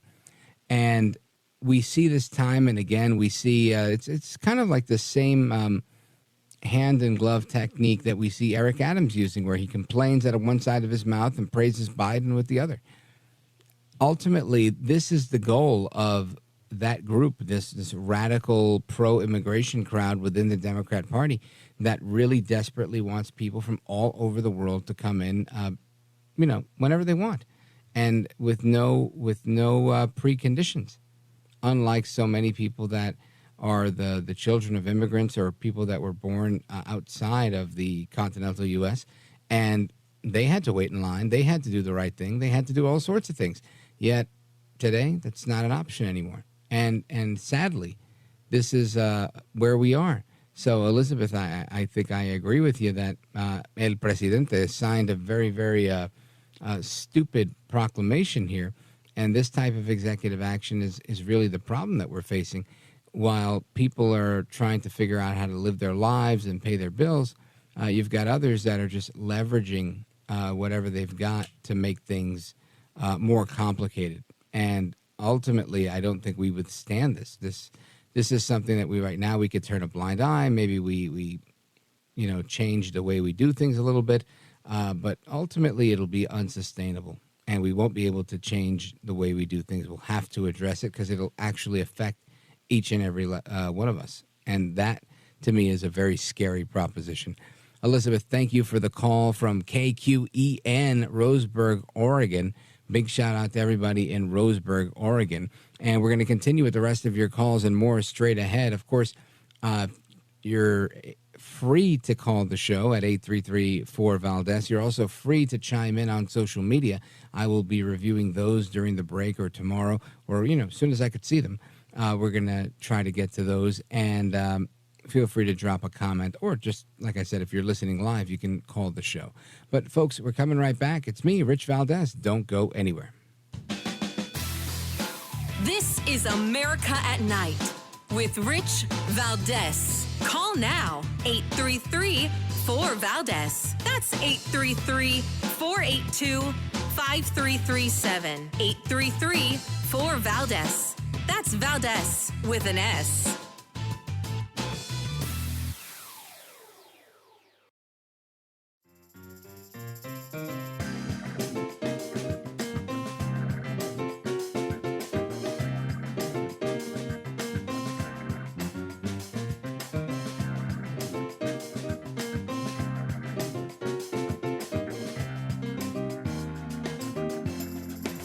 America at Night with Rich Valdez.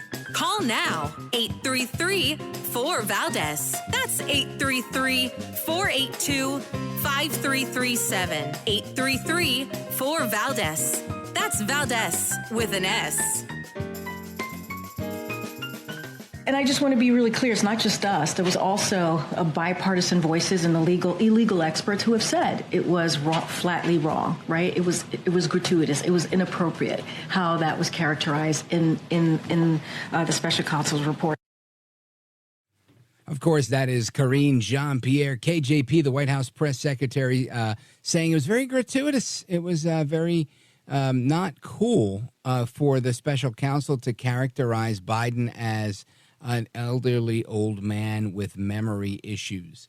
And she took exception to that. Of course, that doesn't really explain a lot of things. But I want to continue on our conversation about fentanyl, things happening in Montana on the Indian reservations, as well as what's happening with the culture wars overall, the Ukraine and Israel funding bill, $95 million that went through the Senate today and is unsure if it's going to survive in the House, as well as the culture wars we talked about on transgender ideology, etc. So let's continue with these calls here.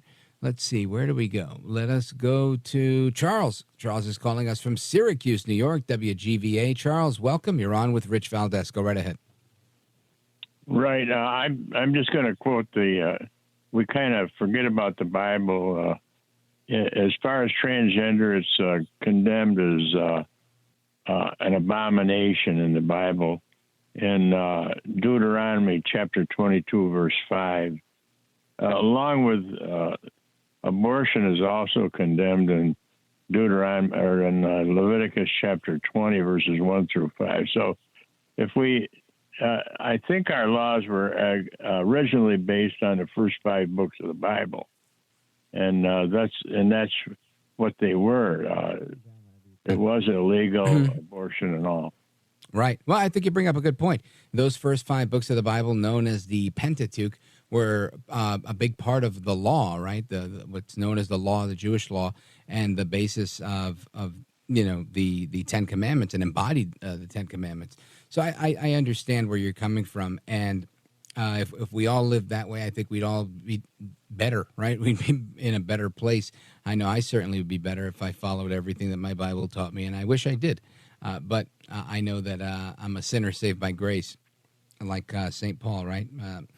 And sadly, this is where we are. We're in a place where things that were once considered taboo or sinful are now being glorified as virtuous, right? It's almost virtuous for people to say, I dedicate my life to teaching small school children that drag queens should teach them in their story hour, and that it's okay because love trumps hate, and you can accept whatever you want, you can feel however you want. If you feel like this, you're this. If you feel like that, you're that.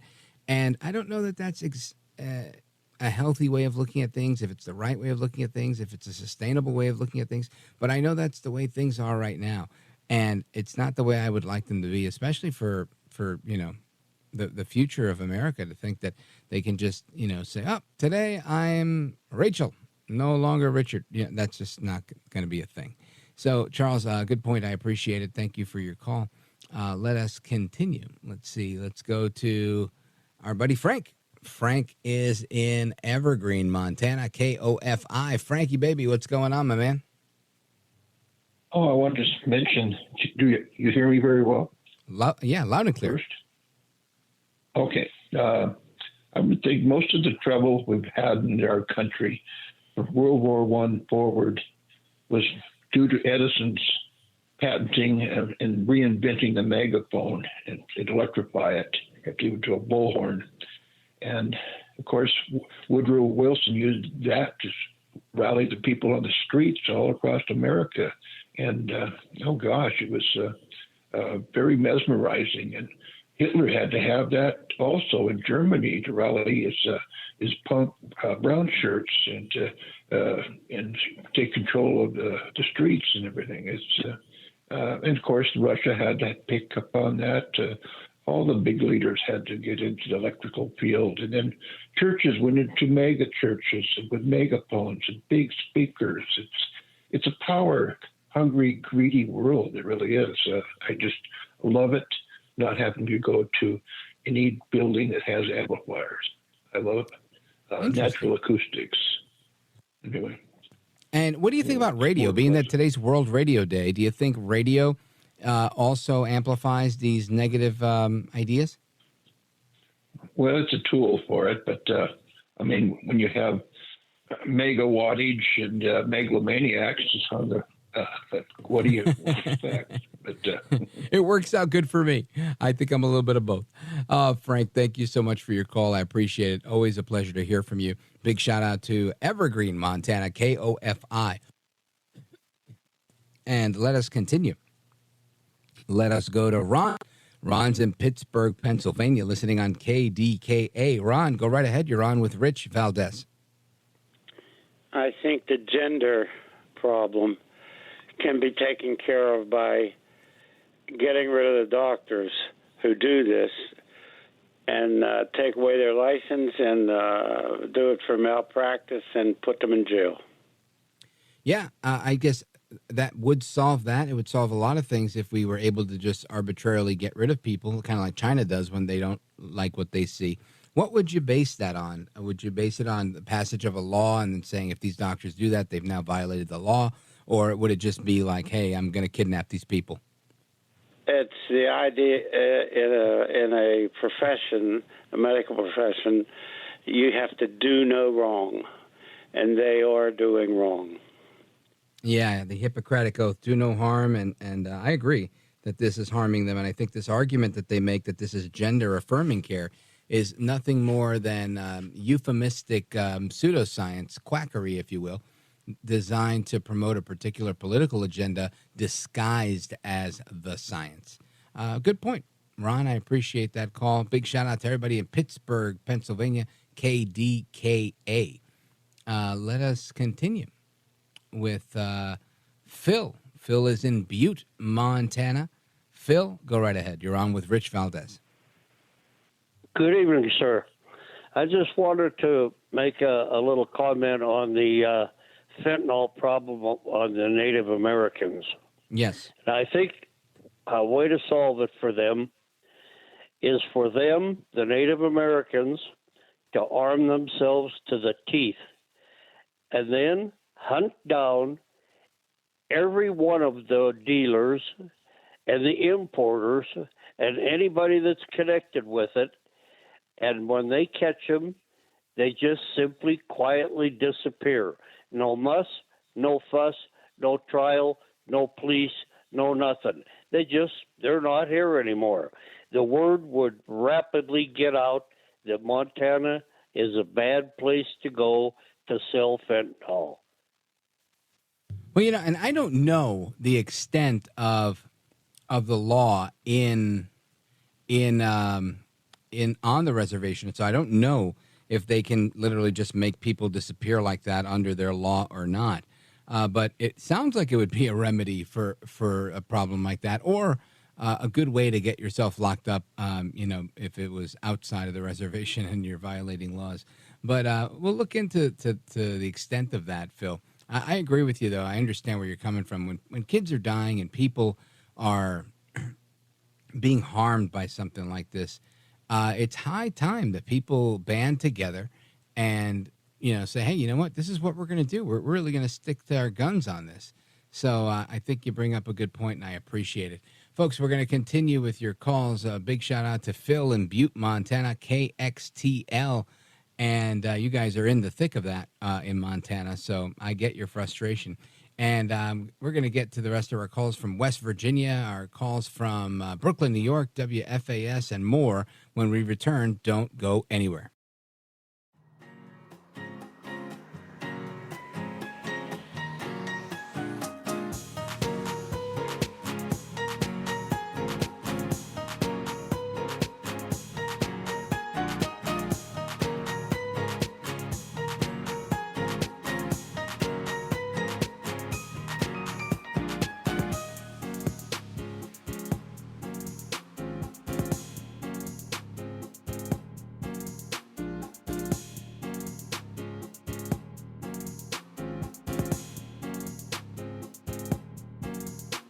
America at Night with Rich Valdez. Call now, 833-4-VALDEZ. That's 833-482-5337. 833-4-VALDEZ. That's Valdez with an S.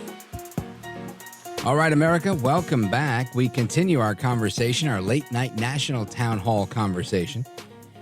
And I want to have a discussion on lots of things tonight, and we're going to get to those things in a moment. But I wanted to remind you that today's World Radio Day. And World Radio Day was a day back in 2011 created by the United Nations. Now, this is not something, I don't typically celebrate the days that the United Nations has announced, but I do every now and again make note of the things that are happening with the radio, because the radio is one of my favorite mediums. I get to talk on TV every now and again, and I love TV. It's a very different medium than radio. You're not using theater of the mind when you're on television. What we are doing on radio is really trying to activate the brain to help you, to tell a story, to get you to understand something from a very different perspective where, you're forced to think. You don't get to see anything, and you have to kind of see it in your mind's eye. So I love that about radio, because I feel like it's different. You also get to build a different type of relationship with the listener. I know that when I'm on television, people, will say things like, oh, interesting comments or whatever, or you suck, whatever the comment is. But they don't get to know me, because you don't really get to pour a ton of personality into every 5 or 6 minute clip on television. But when you're on radio for 2 or 3 hours, that is a different ballgame where people really, it's a different thing. You're able to keep people company when they're working throughout the nighttime, when they're, going back and forth to work during the evening hours, and kind of, like I always say, keeping you up to speed on what's going on in America at night.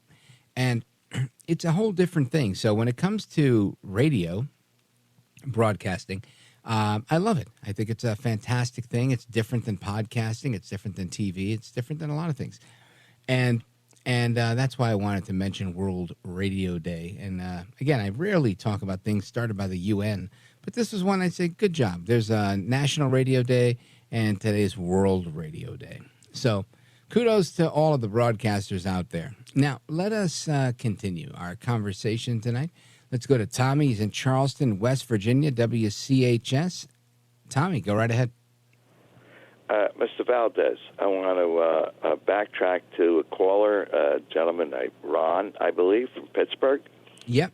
He was in the right church, but he's got to find his pew. This whole trans kid thing, which is in large part baloney slicing, done not for the benefit of sensitive or complex individuals, children or adults for that matter. It's done for the guys who are going to make money on them. Some of the doctors and some of the hospitals and definitely big pharma. What are you going to give the kid? Hormone blockers, hormones on top of that a little later? It's for them to make money. It's not done for the benefit of that individual kid. And please understand, I'm talking to you. I was a teacher, special ed, with kids who were challenged in that way. Okay? Mm-hmm. And where the other kids would roll their eyes to the ceiling sometimes over some of the realities of his challenge. And we all just cope with it. And I talked to his mother about it every once in a while in the course of the school year. Talked to her every week in general about the challenge he was facing. I don't know what happened to him as an adult, but as a teenager, both his fellow students and myself and his mother, we all just cope with it, and we let him grow. And down the line, him and his mother made some decisions about his life as an adult. I'm not going to tell you that we have to stop the so-called, I don't mean that condescendingly, but sex change operation, etc.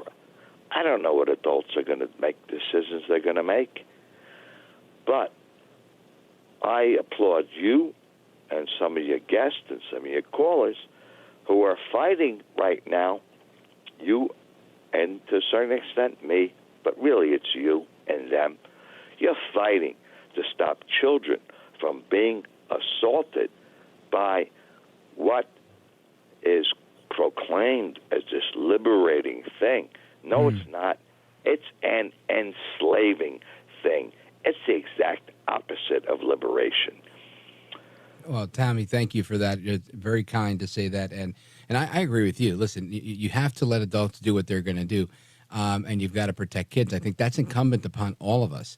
And I hate to think that I'm that old, but I am from a time where every adult was in charge when I walked around the streets, right? Every adult could be like, hey, what are you doing? Pick that up. And, you had to do it. And if they didn't, and they could get a hold of your parents, don't think your parents were going to be like, oh, don't talk to my kid like that. That's not how it worked back in the day. It wasn't like that. My dad had to get embarrassed to hear from some neighbor or some other person that I said something or I got smart with some adult. It wasn't going to go well for me, that's for sure. So I think we've gotten away from our roots in that way. And it's like I said, incumbent upon all of us to protect kids. And adults are going to do what they're going to do. And even in that regard, if you see someone that's about to jump off a bridge and they're an adult, you don't go, hey, look, they're an adult. Hey, listen, to each his own. Go ahead. Hey, bon voyage, pal. Nobody says that. right? Everybody gets out of their car. It's not too late. You can do it. Give me your hand. Come on in, right? Everybody tries to save the person trying to kill themselves, but yet we don't want to help the person that says, "Oh my God, I feel like I'm trapped in the wrong body. I'm not well," and I think that's wrong. I think it's very wrong to do that. Anyway, Tommy, big shout out to you and everybody in West Virginia, WCHS in the building. Let's go to Kelvin. Kelvin's calling us from Logan, Utah, KVNU. Kelvin, what's going on? Hey, how's it going, Rich? I'm doing good, brother. Thank you. Good. Yeah, I just got off of work, so I didn't hear really any of the show. But it's been on my mind recently because I'm a fan of his original music, and he's been kind of culturally and politically relevant. But I guess in a very broad question, what are your thoughts on Kanye West? Yeah, so Kanye West is an interesting guy. I like Kanye West. I would love to interview him. I know he's made some radical comments, and then he apologizes, and he comes back. And I know that there's been some mental health issues, and there was also comments that he made saying that these were the only ways, this was the only way, making these types of comments, that he was going to be able to get out of certain contracts that he had. And I'd love to, to double down and ask some follow-up questions on that, because I think that's an interesting thing to say. And clearly, I think, Kanye West has always been calling attention to double standards in media, double standards in government, double standards in the music business, and the way that the self-dealing works. So I think to in a nutshell, I think Kanye West is a courageous and talented guy, while also somebody that might be a little bit of a loose cannon and shoot from the hip, and say things that he may not even mean, and then sometimes double down on those things. And I would love to ask him, really, what are your thoughts? I think I've seen enough of him saying certain things and then backtracking and saying, well, that's not exactly what I meant, to have a sense that I don't think he hates the Jews. I think he has an interesting view, or a nuanced view, if you will, on who the Jews are, what the Jews are. I don't think it's a negative view per se. I think he has a negative view of people in the entertainment business who also happen to be Jewish. At least that's what I've perceived of his comments. And I'd like to learn more about it. So I really can't make a full determination on what I think of him as a person. What I think about him as an artist, I think I love his old music. It's all in my playlist. Some of his newer music, the gospel stuff, is also really good. And I think the guy has always been a very, very talented musician. That's the type of music I listen to. It's my genre. So I'm really, really happy when I'm listening to some Kanye, for sure. But when it comes to him as a culturally relevant figure, I agree with you. He's been bombastic, and he's been very, very vocal on certain things. And I'd love to really, really have an opportunity. Don't know if I'll get that opportunity. I don't know if he does late night interviews, and we're live, and we tend to be live most of the days. It's very rare that we're not. So don't know if it's going to happen, but those are kind of my thoughts, Kelvin. Well, I appreciate that feedback. I think it's a pretty grounded approach. It's good to hear, his music and stuff. He's obviously undeniably talented, and it's tough as a fan of the music sometimes when he does go out on a limb with, I think the main thing with him is shock factor. That's what he's trying to get when he goes out. He goes on those interviews and says things like that. And I kind of align with you, right? I don't think he's a hateful person when it comes to that stuff. But he, for his whole career, and now especially towards this stage of his career, he's used to being able to get that shock factor. And I just find it's interesting, right? He's almost the uncancelable guy. Now, I don't know if he'll ever bounce back from some of the damage that he caused with his initial statements more recently. But again, he just dropped an album and it's number one. He's got multiple songs on there, number one.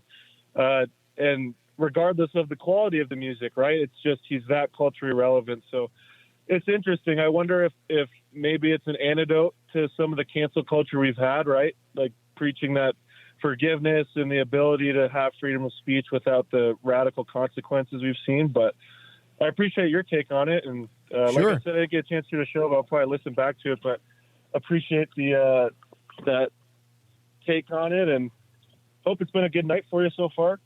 Amen to that, brother. Well, thank you. I appreciate the call and good conversation. I think it was a really interesting question. And when the part that you said, the uncancelable part, I think that's an interesting part, right? Because that is, I think, where people want to be. And I think some of that comes with becoming almost like larger than life as an artist, where, you know, you've got some of these people that just, they have this built-in fan base where it doesn't matter what they say. And then there's also, I mean, there's people that will jump off the Kanye West bandwagon when they hear him say things, go, I'm not messing with this guy. But then there's also people that jump on just because he said certain things. And not because they're anti-Semitic in any way, or I should say per se, but because he's kind of speaking truth to power and people like that. And I think that's the basis of a lot of music that has its roots in rebellion. Whether, you know, like NWA, when they were talking about Cop Killer and stuff like that, that stuff wasn't anti-Semitic. It was just kind of countercultural.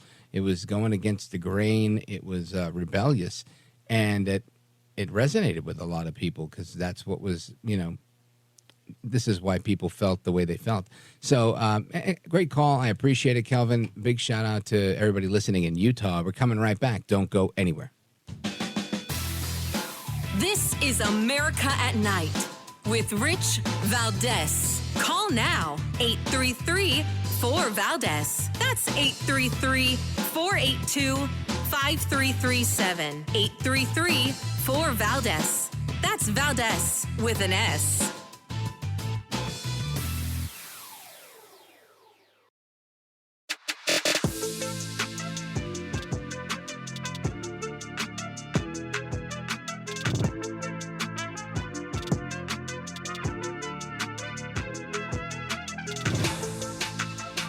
America at Night with Rich Valdez.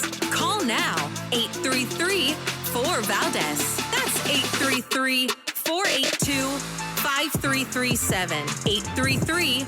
833-4-VALDEZ. That's Valdez with an S.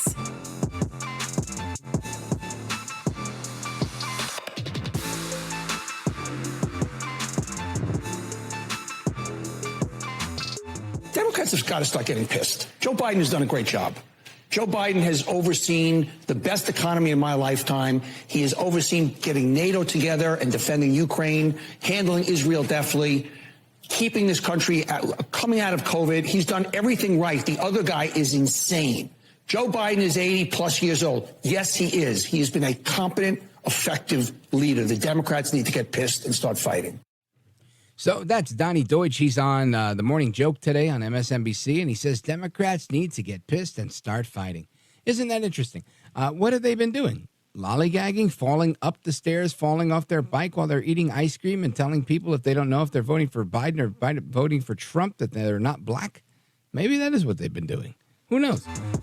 But I can tell you this.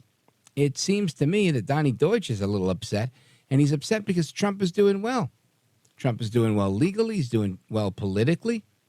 All systems are go. I'm not saying he's winning the election just yet. It's an uphill battle. It's clearly he's running against an incumbent. But wow, the Democrats are really upset. They're falling apart. At least the ones on MSNBC, like Donnie Deutsch, they've had enough, right? Democrats have to get pissed and start fighting. How do you recommend that they start fighting? Because I think they're angry to begin with. Every time I hear Chuck Schumer mention anything, he's angry. Right? Every time he says anything, he's angry.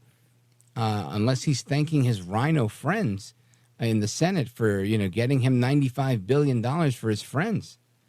But Schumer's typically a pretty angry fellow, right? I mean, that's how he's always struck me as of late.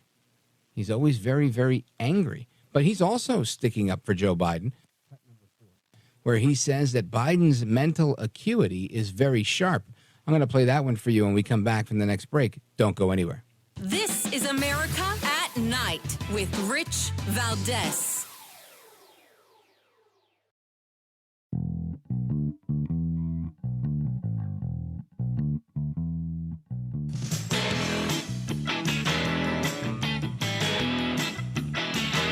This is America at Night with Rich Valdez.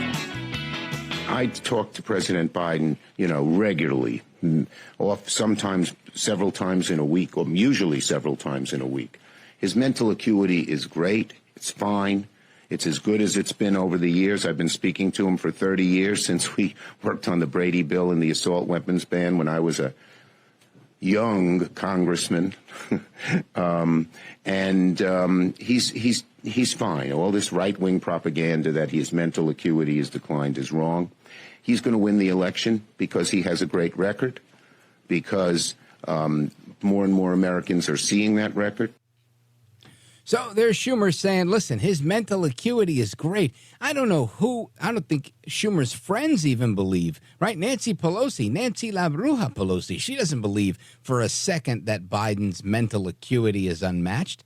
Nobody's believing what Chuck Schumer is saying. This is why guys like him lose credibility. Actually, we should have included this cut in our newly featured segment called Creatures from the Red and Blue Lagoon, which is our swamp feature, where we play clips from swamp creatures saying what they say.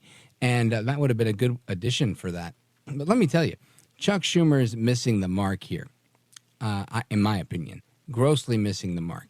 Everybody knows that, including Biden's own special counsel, that he is an elderly man who's feeble, whose memory is failing, and he's not equal to the task. That's a given. For people to come out here and just, try to support him and try to make it look like nothing's happening, sweeping everything under the rug, not a good look, in my opinion. But what are we going to do? This is the hand we've been dealt. And, of course, El Trompito has his work cut out for him.